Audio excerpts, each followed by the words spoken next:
Bonjour, je m'appelle Jean-Philippe et aujourd'hui je vous parle de l'idéation d'un prototype.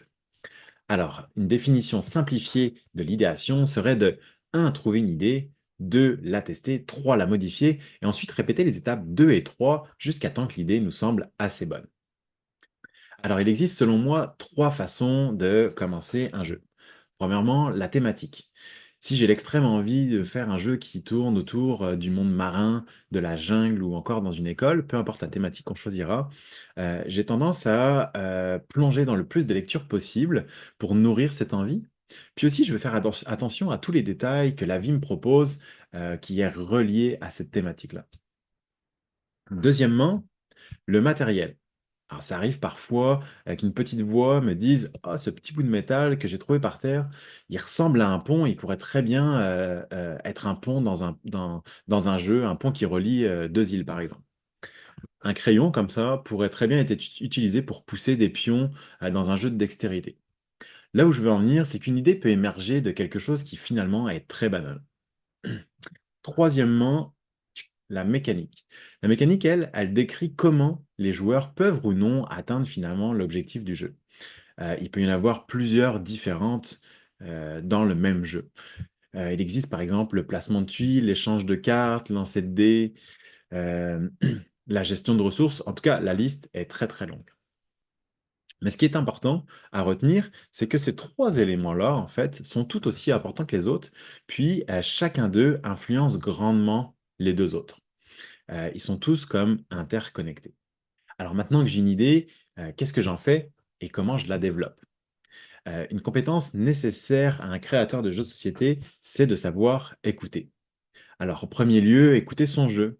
Quand on le teste, quand on en parle, quand on le développe, qu'est-ce que ce jeu me dit? Qu'est-ce qu'il me partage? Qu'est-ce qu'il me fait vivre? Il faut savoir écouter les personnes qui testent le jeu. Souvent, quand les personnes testent, nous, on n'est pas nécessairement dans le jeu, on est à l'extérieur. Donc, il faut être capable d'analyser ce que les gens sont en train de vivre. Puis, il va y avoir également la rétroaction en fin de partie, savoir ce que les gens ont aimé ou pas aimé. Les collaborateurs, ça arrive très souvent que des gens co-créent un jeu. Moi, dans mon cas, c'est un ami graphiste qui s'occupe de tout le design du jeu. Soit, il faut aussi s'écouter parce que c'est aussi une des choses les plus importantes. Il faut être sincère avec ses envies, il faut être sincère avec ses besoins, puis être à l'écoute de ce qu'on a envie de créer finalement, puis tout mettre en œuvre pour y arriver. Et enfin, l'éditeur, qui va être la personne qui va généralement financer le projet et avec qui on va finir le développement du jeu.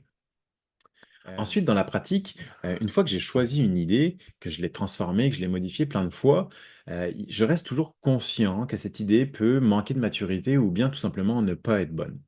Dans ces cas-là, je reste donc toujours prêt à faire marche arrière ou même la laisser de côté complètement. Avec le temps, j'ai également appris qu'il ne faut pas forcer les idées.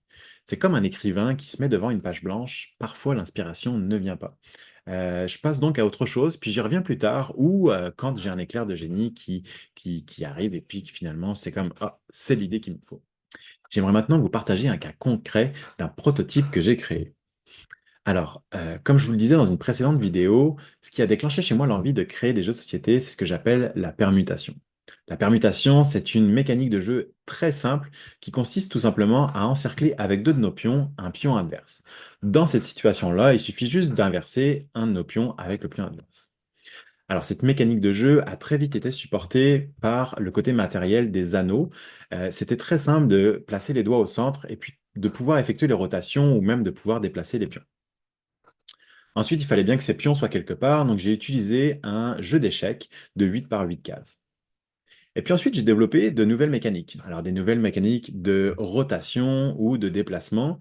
Ensuite, je suis arrivé à un stade où le jeu fonctionnait très bien, mais c'était un jeu abstrait et la seule chose qui me manquait, c'était finalement une thématique. Une thématique qui viendrait compléter l'ensemble avec la mécanique et le matériel. Alors, les anneaux se sont transformés en sonde orbitale et en station spatiale pour donner vie à ExoQuest. ExoQuest, c'est un jeu qui se passe dans l'espace où les joueurs doivent connecter leur sonde orbitale à l'aide de différentes mécaniques.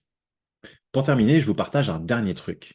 Même si je ne suis jamais allé dans l'espace, je m'inspire généralement des expériences que j'ai vécues et j'essaie de capturer l'essence de ces expériences pour les retranscrire le mieux possible dans mon jeu. Avec tout ça, bonne création.